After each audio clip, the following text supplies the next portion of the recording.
नमस्कार शेतकरी मित्रांनो, बंधूंनो. आज आपण 2026 मध्ये कशा पद्धतीने देशासह महाराष्ट्रात पावसाच्या ऍक्टिव्हिटीज असतील, कशा स्वरूपाचा पाऊस महाराष्ट्रावर होऊ शकतो, कसा मान्सून असू शकतो, याचा एक प्राथमिक अंदाज वर्तवणार आहे. मित्रांनो, हे समुद्राचं तापमान दाखवणारा हा आलेख आहे, नकाशा आहे. या ठिकाणी आपल्याला पश्चिम पॅसिफिक महासागर दिसत आहे. मित्रांनो, पश्चिम पॅसिफिक महासागराचं पाणी हे खूप मोठं आपल्याला परिणाम करतं. सध्या पॅसिफिक महासागरामध्ये लालेना कंडिशन सक्रिय असल्या कारणानं संपूर्ण भारतासह महाराष्ट्रात थंडीचा कडाका हा वाढलेला आहे. थंडीची तीव्र लाट महाराष्ट्रात तयार झालेली आहे. याचं एकमेव कारण पश्चिम पॅसिफिक महासागर.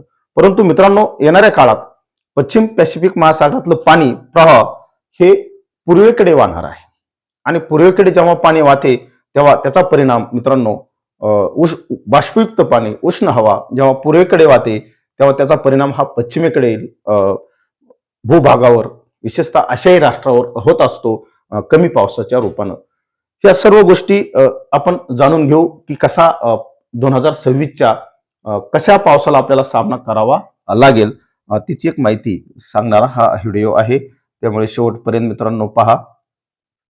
मित्रांनो, हे पाणी कशा पद्धतीने पश्चिमेकडून पूर्वेकडे जात आहे त्याची माहिती सांगणारा हा नकाशा आहे. या ठिकाणी सॉरी, या ठिकाणी पश्चिम पॅसिफिक महासागर आहे. हे एरो या ठिकाणी दाखवलेलं आहे. हे पाणी पूर्वेकडे जात आहे. पूर्वेकडे जात आहे म्हणजे कुठे जात आहे? अमेरिका खंडाकडे जात आहे. दक्षिण अमेरिका खंड आणि उत्तर अमेरिका खंडावर मित्रांनो हे आपल्याला या ठिकाणी विषुववृत्त दिसतं, ज्याला आपण भूमध्य सागरीय रेषा म्हणतोय. ही भूमध्य सागरीय रेषा 0.5 अंशापर्यंत दक्षिण, विषुववृत्तापासून 0.5 उत्तर, या कालखंडात या पट्ट्यामध्ये ज्या घडामोडी घडतात त्या सर्व आपल्या भारतीय हवामानावर परिणाम करत असतात. आणि नेमकं मित्रांनो, या पट्ट्यातलं पाण्याचा जो प्रवाह जो पश्चिमेकडे असायला पाहिजे, तर तो राहत नाही. तो जानेवारी फेब्रुवारी पासून मित्रांनो तो पूर्वेकडे व्हायला सुरुवात होत आहे. लालिना कंडिशन सध्या जी सक्रिय आहे, लालिनाचा लवकरच मृत्यू मित्रांनो अटळ आहे, लालिना लवकरच क्षीण होत आहे, त्याची माहिती सांगणारा आलेख आपण पाहू. हे पहा मित्रांनो, लालिनाज बद्दल माहिती सांगणारा हा आलेख आहे. मित्रांनो, या आलेखची आपण माहिती समजून घेऊ. निळा कलर आपल्याला लालिना दर्शवतो, राखाडी कलर आपल्याला न्यूट्रल कंडिशन दर्शवते आणि केशरी कलर आपल्याला अल निनो दर्शवतो. अल निनो मित्रांनो जर प्रशांत महासागरामध्ये उद्भवला तर भारतासाठी थोडीशी धोक्याची घंटा असते. परंतु 2026च्या पिरियडमध्ये आपल्याला तिथं न्यूट्रल कंडिशन उद्भवताना दिसते. आपण जर सध्या पाहिलं नोव्हेंबर डिसेंबर, तर या ठिकाणी आपल्याला मोठ्या प्रमाणावर लालिना सक्रिय असताना दिसतोय. न्यूट्रल कंडिशन त्या कालखंडात कमी आहे. डिसेंबर जानेवारी फेब्रुवारीमध्ये सुद्धा मित्रांनो लालिना कंडिशन आहे, न्यूट्रल कंडिशन सुद्धा त्या ठिकाणी कमी आहे. अगदी जानेवारी फेब्रुवारी मार्च पासून थोडासा सौम्य अल निनोकडे वाटचाल प्रशांत महासागराची होत आहे. परंतु त्याचबरोबर मित्रांनो एक जमेची बाजू अशी आहे की या ठिकाणी राखाडीकरण, न्यूट्रल कंडिशन वाढत आहे. जवळपास मित्रांनो फेब्रुवारीमध्ये आपल्याला 68% इथं जर आपण पाहिलं जवळपास 68% आपल्याला चान्सेस कशाचे दिसत आहेत? न्यूट्रलचे दिसत आहेत. या कालखंडात लालिना कमी होताना दिसतोय. त्यानंतर आपण फेब्रुवारी मार्च एप्रिलमध्ये जर गेलो तर जवळपास 80% आपल्याला नॅचरल कंडिशन, ज्याला आपण न्यूट्रल कंडिशन म्हणून, न्यूट्रल कंडिशन हे दिसते. पण या कालखंडात मित्रांनो आपल्याला थोडासा अल निनो उद्भवताना दिसत आहे या कलरवरून. आणि त्यामुळे निश्चित लालिना क्षीण होऊन अल निनोचा उद्भवणे किंवा अल निना निर्माण होणे हे तेवढंच महत्वाचं त्या ठिकाणी आपल्याला दिसते, कारण त्याची सुरुवात आहे.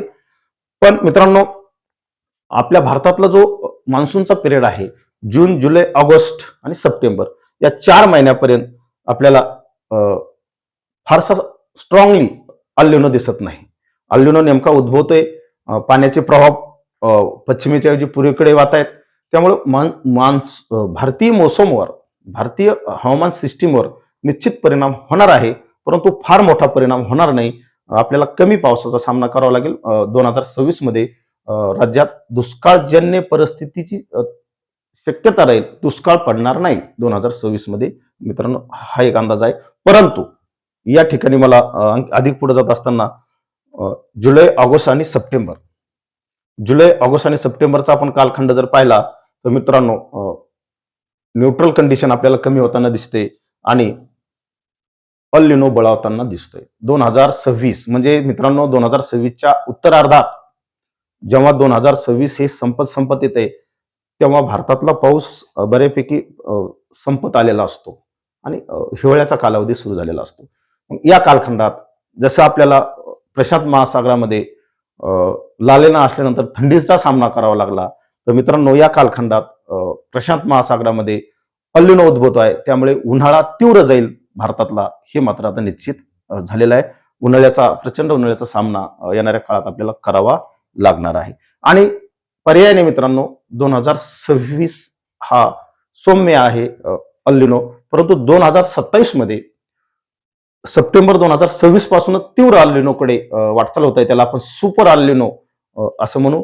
आणि या सर्व गोष्टीचा परिणाम मित्रांनो 2027च्या भारतीय मोसमी सिस्टीमवर खूप मोठा होणार आहे. त्याचा पूर्णपणे विकसित होऊन संपूर्ण पाण्याचे प्रवाह हे दक्षिण अमेरिका खंडाकडे वाहणार आहेत, उत्तर अमेरिका खंडाकडे वाहणार आहेत. त्यामुळे भारतीय हवामान प्रणालीवर निश्चित 2027 मध्ये 27च्या मोसमी सिस्टीमवर खूप परिणाम होऊन आपल्याला सुपर अल्निनोच्या कालखंडात भारतात कमी पावसाच्या सामन्याच्या ऐवजी दुष्काळजन्य परिस्थितीचा सामना करावा लागेल. दुष्काळ सुद्धा उद्भवू शकतो. अगदी 1972ची सुद्धा आठवण करून देणारा दुष्काळ कदाचित 2027 मध्ये भारतात होऊ शकतो, अशी एक शक्यता प्रथमदर्शनी झाली. मित्रांनो, या संदर्भातले अपडेट आपण वेळोवेळी तुमच्या पुढे देत राहू. त्यामुळे व्हिडिओ शेवटपर्यंत पाहत चला. आपले मित्रपरिवार यामध्ये जोडा, फॉलो करा, शेअर करा. धन्यवाद. एवढंच.